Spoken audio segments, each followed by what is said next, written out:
గడిచిన సంవత్సరం కాలంలో కూడా అన్ని కూడా ప్రభుత్వం ఘోరంగా విఫలమైంది. ప్రభుత్వం ప్రజలకు ఇచ్చిన హామీలు తుంగుల తుక్కలమే కాక సరైన పరిపాలన అందించలేక చితికిల పడిపోయి ప్రజల నుంచి వచ్చే తీవ్ర వ్యతిరేకతని మరి తట్టుకోలేక మరి బీఆర్ఎస్ పార్టీ పైన మా నాయకత్వం పైన బురదల్లే ప్రయత్నం రేవంత్ రెడ్డి గారి ప్రభుత్వం ఆది నుంచి కూడా చేస్తూ ఉందని చెప్పి ఈ సందర్భంగా నేను మనవి చేస్తా ఉన్నాను. మరి ఈరోజు చాలా అంటే చాలా అమానుషం, ఈరోజు చాలా ఘోరమైనటువంటి పరిస్థితి. ఈరోజు బాబాసాహెబ్ అంబేద్కర్ గారి వర్ధంతి సందర్భం కూడా మమ్మల్ని ఆ విగ్రహం దగ్గర పోకుండా మరి వారు చేయడం మేము కూడా అధికారికంగా చేసేటువంటి దాఖలాలు లేవు. మేము కూడా పోయి ఇక్కడ వారికి ఈరోజు నివాళులు అర్పిస్తామంటే పోలేని పరిస్థితి ఈరోజు రేవంత్ రెడ్డి ప్రభుత్వం తీసుకొచ్చిందంటే మరి వారి యొక్క పరిస్థితి ఏ రకంగా ఉందో అర్థం చేసుకోవచ్చు చెప్పి నేను మనవి చేస్తా ఉన్నాను. తప్పకుండా రాబో రోజుల్లో తిరుగుబాటు తప్పదు, వారికి పతనం తప్పదు.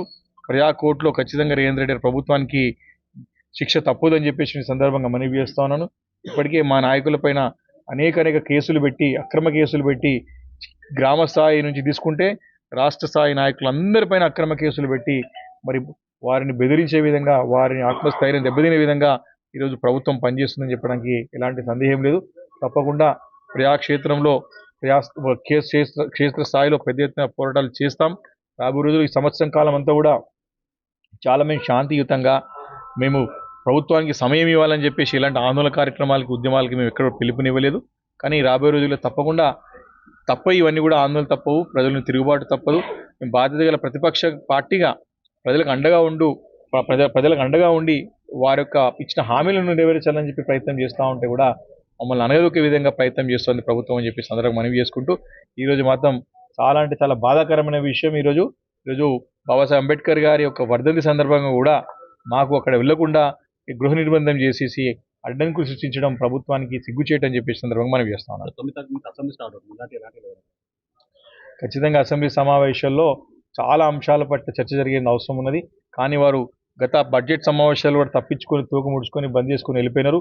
ఈరోజు ప్రజలకు ఇచ్చినటువంటి 6 గ్యారెంటీలు, 100 రోజుల్లో చేస్తున్నటువంటి 6 గ్యారెంటీలు ఈరోజు సంవత్సరం అయిపోయింది, 360 రోజులు అయిపోయింది. హామీలు నెరవేర్చమే కాకుండా వారి పరిపాలనలో వైఫల్యాలు, వారు తీసుకొచ్చేటువంటి హైడ్రా ద్వారా ప్రజలు ఏ రకంగా ఇబ్బంది పడ్డారు, మూసీ ప్రక్షాళన అని చెప్పేసి ఏ రకంగా ఇబ్బంది పెడతా ఉన్నారు. ఈరోజు లగచర్యల్లో స్థలాలు అక్కడ ఉన్నటువంటి గిరిజనుల లంబడాల భూములు లాక్కునే ప్రయత్నం ఏ రకంగా చేశారు. ఈరోజు అట్లా అనేక అంశాలు ఉన్నాయి. ఈరోజు అదేవిధంగా హైదరాబాద్ నగరాన్ని కూడా పూర్తిగా విస్మరించినారు.